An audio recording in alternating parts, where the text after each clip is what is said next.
Hello students. आज हम BSc third year organic chemistry का जो फर्स्ट यूनिट है एनएमआर स्पेक्ट्रोस्कोपी उसका फोर्थ पार्ट डिस्कस करने जा रहे हैं। पिछले पार्ट में थर्ड पार्ट में हमने केमिकल शिफ्ट क्या होती है और वो किन किन फैक्टर्स से इफेक्ट होती है उसमें दो फैक्टर्स डिस्कस किए थे।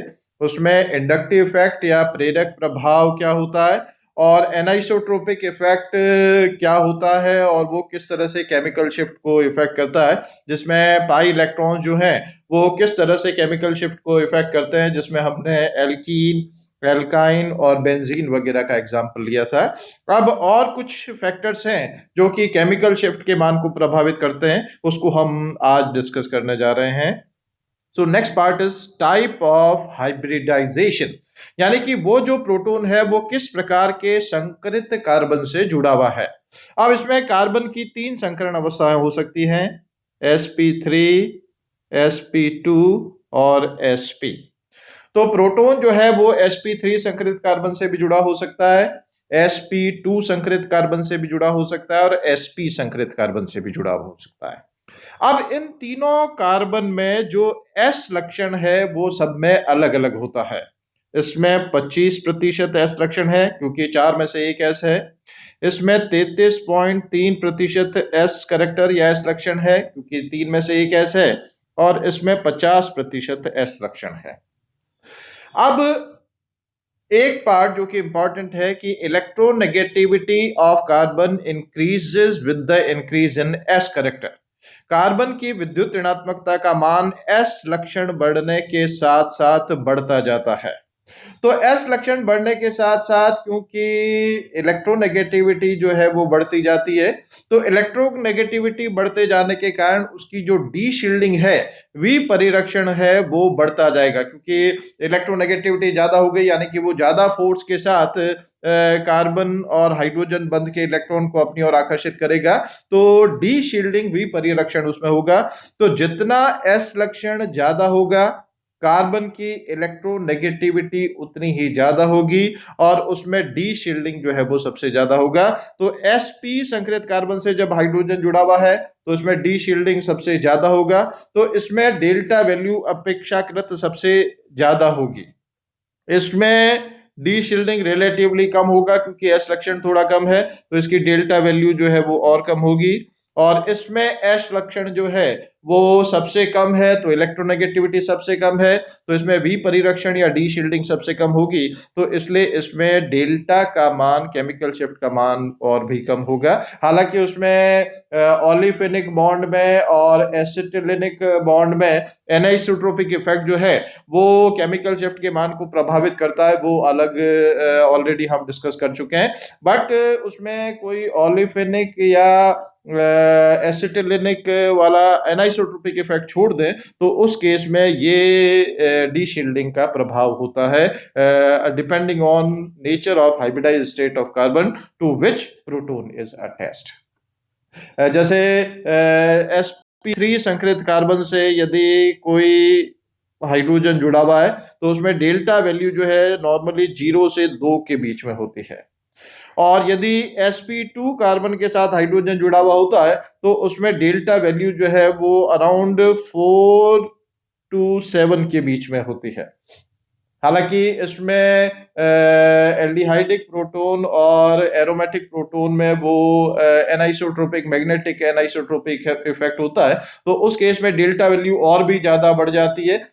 एरोमेटिक प्रोटॉन जब होता है तो उसकी डेल्टा वैल्यू 7 से 8 के बीच में होती है। और एल्डिहाइडिक प्रोटॉन होता है, एल्डिहाइडिक प्रोटॉन में ये वाला प्रोटॉन है, इसमें रेजोनेंस वाला फैक्टर भी है, मैग्नेटिक एनाइसोट्रोपिक इफेक्ट भी है। तो जो एल्डिहाइडिक प्रोटॉन है उसमें डेल्टा वैल्यू 9 से 10 के बीच में भी हो जाती है। तो वो उसमें क्योंकि एक और इफेक्ट ऐड होता है, मैग्नेटिक एनाइसोट्रोपी, तो इसलिए वो और भी उसको डेल्टा वैल्यू को इफेक्ट करता है। तो in general hybridization state carbon की क्या है, वो भी केमिकल शिफ्ट के मान को प्रभावित करती है।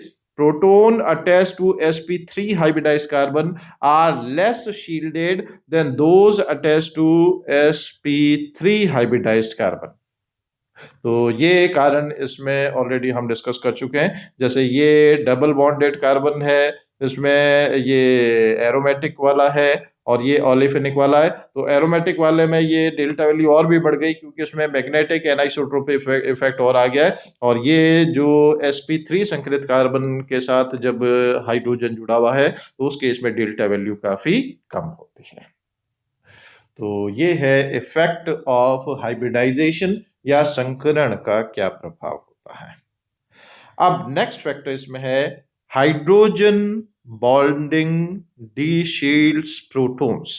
जो हाइड्रोजन बंध है वो हाइड्रोजन बंध भी प्रोटॉन का विपरिरक्षण करता है, उसको डीशील्ड करता है।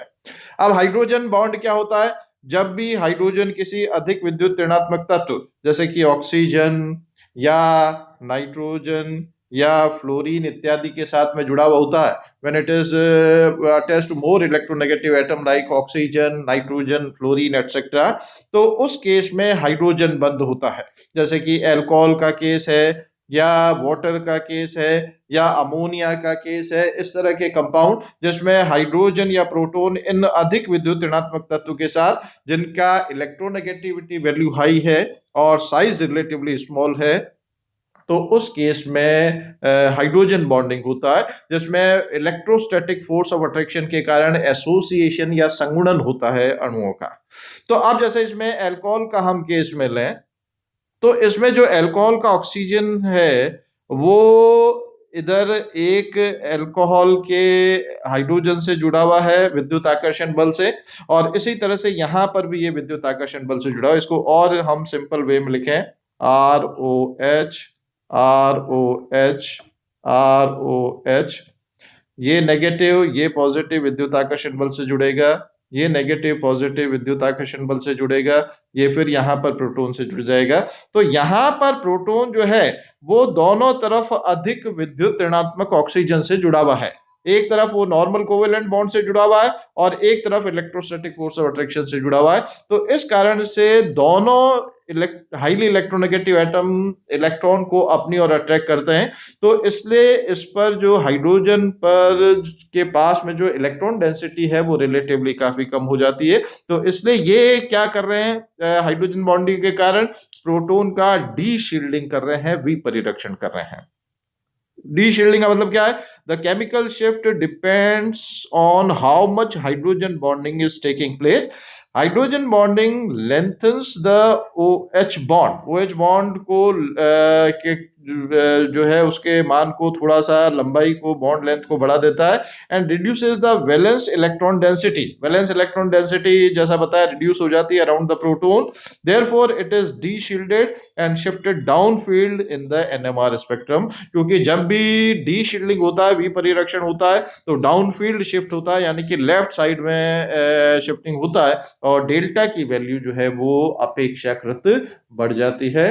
तो protons involve in hydrogen bonding resonates downfield as compared to non-hydrogen bonded one, and this is due to the fact that hydrogen bonding molecule, there is a shift of electron cloud from hydrogen atom to the other atom which is either fluorine, oxygen or nitrogen, and this electron withdrawal decreases the electron density around the proton and hence it causes de-shielding, that is downfield shift। तो hydrogen bonding जो है वो हमेशा D shielding करता है और D shielding के कारण केमिकल शिफ्ट का मान या डेल्टा वैल्यू जो है वो बढ़ जाती है। अब इसमें जितना कॉन्सेंट्रेशन ज्यादा होगा कंपाउंड का उसमें डिग्री ऑफ एसोसिएशन या हाइड्रोजन बॉन्डिंग उतनी ही ज्यादा होगी, यानी कि उसमें डी शील्डिंग उतना ही ज्यादा होगा और डेल्टा वैल्यू जो है वो उतनी ही हाई होगी। परंतु यदि हम डाइल्यूट सॉल्यूशन लें तो डाइल्यूट सॉल्यूशन लेने पर उसमें रिलेटिवली डी शील्डिंग कम होगा, डिग्री ऑफ एसोसिएशन कम होगा, तो उसमें जो डेल्टा वैल्यू जो है वो रिलेटिवली लो होगी। तो कोई भी molecule where hydrogen bonding exist, association होता है हाइड्रोजन बॉन्डिंग के कारण, तो जैसे जैसे कॉन्सेंट्रेशन बढ़ती जाती है डेल्टा वैल्यू या केमिकल शिफ्ट का मान बढ़ता जाता है, और जैसे जैसे डाइल्यूशन करते जाते हैं केमिकल शिफ्ट या डेल्टा का मान जो है वो कम होता जाता है। अब इस मेथड से हम इंटरमॉलिक्यूलर और इंट्रामॉलिक्यूलर हाइड्रोजन बॉन्डिंग में डिस्टिंग्विश कर सकते हैं, भेद कर सकते हैं। ये अलग अलग मॉलिक्यूल में एसोसिएशन हो रहा है तो ये तो कहलाता है इंटरमॉलिक्यूलर हाइड्रोजन बॉन्डिंग।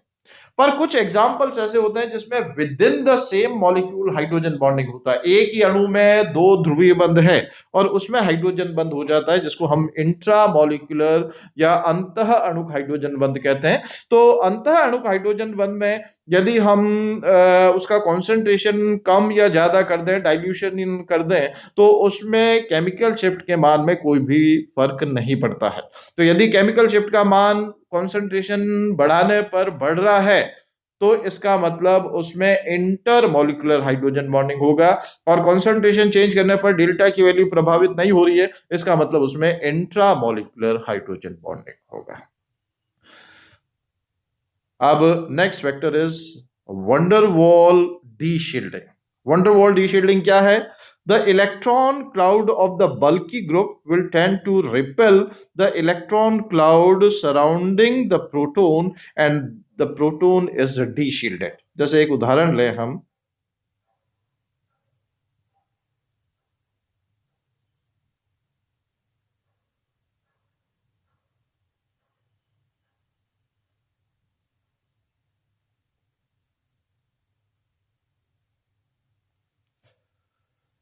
ये टॉल्यूइन है, ये आइसोप्रोपाइल बेंजीन है, और इस प्रोटोन की हम बात करें तो अब यहां पर दोनों केस में हम लें तो इधर नीरेस्ट कार्बन पर मिथाइल ग्रुप है, इधर नीरेस्ट कार्बन पर बल्कि आइसोप्रोपाइल ग्रुप है। तो ये जो बल्कि आइसोप्रोपाइल ग्रुप है ये क्या करेगा, नीरेस्ट प्रोटोन के जो इलेक्ट्रॉन क्लाउड है उसको रिपेल करेगा, और रिपेल करने के कारण उसमें डी शील्डिंग होगा, वी परिरक्षण होगा, और वी परिरक्षण होगा इसका मतलब इसमें डेल्टा वैल्यू जो है वो इंक्रीज हो जाएगी। सपोज इसमें डेल्टा वैल्यू अराउंड 7.1 है तो ये 7.1 से ज्यादा हो जाती है, रिलेटिवली 7.4, 7.5, 7.8 के आसपास इसकी डेल्टा वैल्यू केमिकल शिफ्ट का मान होता है। तो वंडरवॉल डी शील्डिंग के कारण भी उसमें डेल्टा वैल्यू जो है वो बढ़ जाती है, और उसमें नियरेस्ट एटम पर यदि बल्कि ग्रुप्स हों तो उन बल्कि ग्रुप्स की वजह से इस प्रकार का डी शील्डिंग होता है, क्योंकि वो बल्कि ग्रुप जो है वो इलेक्ट्रॉन क्लाउड जो सराउंडिंग प्रोटॉन है उसको रिपेल करता है, इस कारण से उसमें विपरिरक्षण होता है। तो ये फैक्टर्स हैं जो कि केमिकल शिफ्ट के मान को प्रभावित करते हैं। इसमें ये एक टेबल है और इस टेबल में डिफरेंट टाइप ऑफ प्रोटॉन्स जो हैं उनके लिए केमिकल शिफ्ट या रासायनिक शिफ्ट का मान क्या है वो मान इस टेबल में दे रखा है। डिफरेंट टाइप ऑफ प्रोटॉन्स हैं और उन प्रोटॉन्स के लिए जो डेल्टा वैल्यू है पीपीएम में वो नियर अबाउट वैल्यू जो है अप्रॉक्सीमेट वैल्यूज इसमें दे रखी है। Now we come to next part, number of signal, संकेतों की संख्या। जब हम एनएमआर स्पेक्ट्रा को एनालाइज करते हैं किसी भी कंपाउंड का तो उसमें कई सारे सिग्नल्स प्राप्त होते हैं, number of signals are obtained. तो उनको हम किस तरह से डिफाइन कर सकते हैं कि कितने सिग्नल प्राप्त होंगे और किस प्रकार के सिग्नल प्राप्त होंगे। यदि हम किसी एनएमआर स्पेक्ट्रा को एनालाइज करें तो उसमें जो संकेतों की संख्या आती है, नंबर ऑफ पीक्स जो हो स्पेक्ट्रम में होता है वो किसके बराबर होता है? It is equal to the number of different type of protons present in the compound. उस कंपाउंड में कितने different type of proton present है उतने ही संकेत उसमें प्राप्त होंगे। या हम कह सकते हैं there will be one peak for each set of equivalent proton. जो तुल्य प्रोटॉन है उसके लिए एक संकेत या एक पीक जो है वो प्राप्त होगी। Yeah, in other words, in a given molecule, the protons with the different environments absorb at a different applied field strength. जो अलग अलग प्रोटोन जिनका वातावरण केमिकल एनवायरनमेंट अलग अलग होता है, chemical environment and electron density and other factors, तो अलग अलग एनवायरनमेंट वाले जो प्रोटोन है दे show absorption at different applied field strength, whereas the protons with the identical environments absorb at the same field in strength. जो proton जो कि identical या समान एनवायरनमेंट वाले होते हैं, केमिकल एनवायरनमेंट उनमें सेम होता है, they absorb at the same field strength, वो सेम फील्ड स्ट्रेंथ पर अवशोषण दर्शाते हैं। A set of protons of identical environment are known as equivalent proton. वो प्रोटॉन जो कि जिनका केमिकल एनवायरनमेंट सेम होता है, एक समान होता है, आइडेंटिकल होता है, उनको तुल्य प्रोटॉन या इक्विवेलेंट प्रोटॉन कहते हैं। while the protons with the different environment are known as non-equivalent proton। तो जो प्रोटोन जिनका एनवायरनमेंट वातावरण अलग अलग होता है उनको नॉन इक्विवेलेंट या अतुल्य प्रोटोन कहते हैं। The number of signals in a NMR spectrum tells us how many kind of protons are present in a given compound। जो NMR स्पेक्ट्रा है उसमें कितने सिग्नल प्राप्त हो रहे हैं वो दर्शाएगा कि कितने प्रकार के प्रोटोन जो है उस यौगिक में उपस्थित हैं। Now how we can predict the different kind of proton? ये हम पता कैसे लगा सकते हैं कि कितने प्रकार के प्रोटोन जो है उस यौगिक में उपस्थित हैं, उनका केमिकल एनवायरनमेंट किस तरह से डिफरेंट है, इसको हम कैसे समझा सकते हैं। Suppose each hydrogen or proton in a molecule to be substituted by some other atom Z। हम जितने भी प्रोटोन है उसमें हर एक प्रोटोन को एक दूसरे परमाणु जेड से सब्स्टिट्यूट करते हैं, प्रतिस्थापित करते हैं। If the substitution of either of two proton by Z is expected to furnish the same product or enantiomeric product, that is the mirror image, the two proton would be chemically and magnetically equivalent, otherwise not। तो अब हम क्या करें कि हर एक proton को जो है वो Z से सब्स्टिट्यूट करें, और सपोज दो अलग अलग प्रोटॉन्स हैं और उसको Z से सब्स्टिट्यूट करने पर जो प्रोडक्ट बन रहा है वो सेम प्रोडक्ट है या वो एनेंशियोमरिक है, यानी कि एक दूसरे का समतल दर्पण प्रतिबिंब है, तो ये जो दो प्रोटॉन है ये केमिकली और मैग्नेटिकली तुल्य कहलाते हैं, अदरवाइज वो नॉन इक्विवेलेंट कहलाते हैं। अब इसको उदाहरण से हम समझाएं, जैसे इथाइल क्लोराइड का हमने एग्जांपल लिया। इथाइल क्लोराइड में CH3CH2Cl है। अब हम मिथाइल प्रोटोन यानी कि इस प्रोटोन को सब्स्टिट्यूट कर रहे हैं CH2Z CH2Cl। इन तीन में से कोई भी प्रोटोन को, मिथाइल ग्रुप के जो तीन प्रोटोन हैं, इन तीनों में से किसी को भी यदि हम Z से सब्स्टिट्यूट करें तो ये सेम प्रोडक्ट बनेगा। तो ये तीनों मिथाइल ग्रुप के जो प्रोटोन हैं वो इक्विवेलेंट हैं, तुल्य हैं। अब हम मिथाइलिन प्रोटोन, ये मिथाइलिन ग्रुप है CH2, इसके जो दो प्रोटोन है उसको Z से सब्स्टिट्यूट करें तो इसको Z से, दोनों प्रोटोन को Z से सब्स्टिट्यूट करें तो ये सेम प्रोडक्ट बन रहा है। तो ये जो दो मिथाइलिन के प्रोटोन है ये भी तुल्य प्रोटोन है। So methyl protons are not equivalent to methylene proton. तो मिथाइल प्रोटोन जो है वो मिथाइलिन प्रोटोन से डिफरेंट है, सेम नहीं है, क्योंकि इसमें जेड का सब्स्टिट्यूशन कर रहे हैं तो इसकी पोजीशन जो है वो डिफरेंट है। यहाँ पर जेड से सब्स्टिट्यूट कर रहे हैं तो इससे जो प्रोडक्ट बन रहा है वो अलग है। तो ये मिथाइलिन के प्रोटोन और ये मिथाइल के प्रोटोन और मिथाइलिन के प्रोटोन ये एक समान नहीं है, तुल्य नहीं है, ये डिफरेंट है। अब हम और कुछ एग्जांपल लें। Acetone CH3COCH3। तो अब इसमें इन 6 में से कोई भी हाइड्रोजन को Z से सब्स्टिट्यूट करें तो वो जो प्रोडक्ट है वो सेम बनेगा। तो we will have only one signal, केवल एक ही संकेत NMR स्पेक्ट्रा में प्राप्त होगा। बेंजीन का हम केस लें, इसमें 6 हाइड्रोजन है, 6 एक समान है। 6 में से किसी भी हाइड्रोजन को Z से सब्स्टिट्यूट करेंगे तो जो उत्पाद प्राप्त होगा वो सेम होगा, यानी कि all the 6 hydrogen are equivalent. So here also only one signal will be obtained, इसमें भी एक ही संकेत प्राप्त होगा। अब हम मिथाइल एसीटेट की बात करें, CH3COOCH3। तो अब इसमें मिथाइल एसीटेट में ये मिथाइल और ये मिथाइल दोनों मिथाइल ग्रुप हैं, पर इसमें यदि हम इन तीन हाइड्रोजन को जेड से सब्स्टिट्यूट करेंगे तो प्रोडक्ट क्या बनेगा, ZCH2COOCH3। और इन तीन को यदि हम जेड से सब्स्टिट्यूट करेंगे तो प्रोडक्ट बनेगा CH3COOCH2Z। तो ये और ये दोनों सेम नहीं है, तो ये तीन प्रोटॉन इस मिथाइल ग्रुप के और ये तीन प्रोटॉन इस मिथाइल ग्रुप के, ये दोनों भिन्न भिन्न है, डिफरेंट है। ये तीनों इक्विवेलेंट है, ये तीनों इक्विवेलेंट है, तो इनके लिए अलग सिग्नल प्राप्त होगा, इनके लिए अलग सिग्नल प्राप्त होगा। तो दो एनएमआर संकेत या एनएमआर सिग्नल इसमें प्राप्त होते हैं। अब प्रोपेन टू ऑल की हम बात करें तो प्रोपेन टू ऑल में यदि आप देखेंगे तो ये तीन इस मिथाइल के और ये तीन इस मिथाइल के, ये 6 प्रोटॉन आइडेंटिकल हैं, इक्विवेलेंट हैं। इनको यदि आप 6 में से किसी को भी जेड से सब्स्टिट्यूट करेंगे तो जो प्रोडक्ट बनेगा वो सेम होगा।